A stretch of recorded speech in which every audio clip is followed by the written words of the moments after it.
It's Hicks, 5-minute picks, week 13. We're rapidly approaching the end of the regular season here, still chasing that perfect week. 2-4 last week dropped us against the spread to 32-29 for the season. Not great. Let's go for a perfect 5-0 starting in the Big 12. Number 14, BYU at number 21, Arizona State. Sun Devils, 3-point favorites at home. Give me Arizona State in this game because these are two teams right now going in opposite directions. BYU has gotten lucky and escaped a few close calls in recent weeks before finally getting gotten against Kansas. And Arizona State, man, they are hot.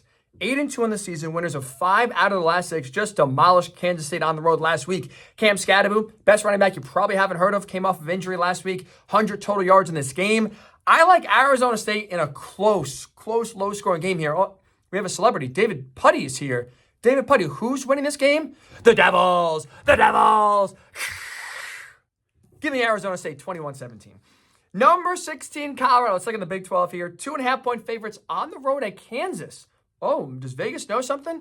I think they do here. Kansas is the best 4-win team in the country. They're coming off of back-to-back weeks in which they beat BYU on the road last week. Before that, beat Iowa State 2 ranked wins in a row, looking to make it 3. Look, Kansas is a good team, man. They are a good team. Don't be fooled by the record. They have talent on offense. Jalen Daniels is a really good quarterback. You have Devin Neal, really solid running back. Luke Grimm at receiver as well. They have talent. The Jayhawks too. They're tough, well coached. With that said, though, Colorado wins this game. I thought last week they would get manhandled by the physicality of Utah. Boy, was I wrong. And I'm at this point, for this week at least, done doubting Deion. I think they go on the road, tricky spot here, close game. I think they do win and do cover the spread. Give me Colorado 27, Kansas 23. Let's go to the SEC. Number 9, Ole Miss, 10-point favorites on the road at Florida. You're probably thinking, ooh, upset alert here, maybe a potential trap game, watch out. And when you look out on the surface, right, you have Florida coming off their win over LSU.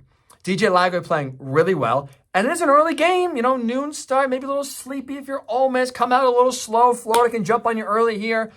Despite all the trappings here of a potential upset, I think Ole Miss wins. I think Ole Miss wins in part because they're not going to do what LSU did last week in order to allow Florida to beat them. They're not beating themselves.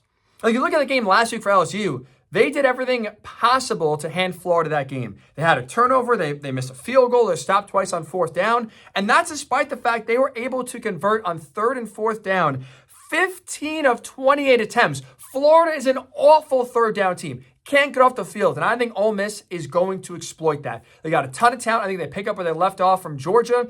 I think the bye helps as a refresher to come out strong out of the gate. By the way, you get Trey Harris back, best receiver in the SEC, one of the best receivers in college football. He looks like he will play on Saturday. Huge for Ole Miss. Give me the Rebels in this game, 31-17. They pick up where they left off. They roll in the swamp.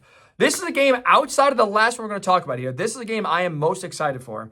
Number 19, Army, taking on number 6, Notre Dame in Yankee Stadium. Irish 14.5-point favorites. When you look at these two teams, they are very similar. When you look at scoring defense, two of the best in the country. Army 2nd, Notre Dame 3rd. Both have the ability to run the ball really well as well. Army 1st in the country in rushing yards per game. Notre Dame 11th. Both teams do a lot of the same things well. I think in this game, Army is going to have success on the ground. You look at their rushing attack, you look at Notre Dame's run defense. It is by far the weakest part of their defense. So I think Army is going to be able to exploit their ground game led by Bryson Daly, their tremendous quarterback. And I think Army's going to have a solid day rushing. I also think they'll be able to make Notre Dame pretty one-dimensional, where I think they'll be able to slow down the run of the Irish and make Riley Leonard a one-dimensional quarterback. Riley Leonard, last week against Virginia, attempted 33 passes. Most pass attempts in a game for him since week 2 in that loss to NIU. So they don't really want Leonard throwing the ball 30 times or more. I think Army can get into a game plan here where they force Riley Leonard to throw the ball early and often. Now, with all that said, I think Army plays well, and I think they can make this a close game. I think, though, Notre Dame at the end does come out on top here. They squeeze by the Black Knights. Give me Notre Dame 24, Army 20, a good win for the Irish here. And finally, biggest game of the weekend, number 5, Indiana at number 2, Ohio State Buckeyes, 13-point favorites at home. Screw the spread. Give me Indiana outright. They are going into the shoe, upsetting Ohio State and shutting everybody up about their strength of schedule. They play nobody. They are setting a statement on Saturday. Here's how they get it done. They are making Ohio State one-dimensional. Indiana comes in with the best rushing defense in all of the country. And that's important, especially now we got the sad news that Ohio State lost their center, Seth McLaughlin, this week at practice, who popped his Achilles. Now he's out for the rest of the year. So you look at Ohio State's offensive line, the entire left side, center, guard, tackle, are all either backups or guys playing out of position.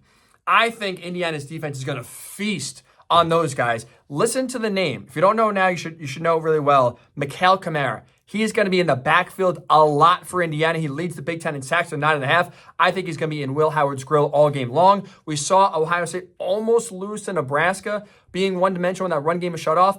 Indiana, newsflash, a lot better than the Cornhuskers. So I think they're able to slow down Ohio State.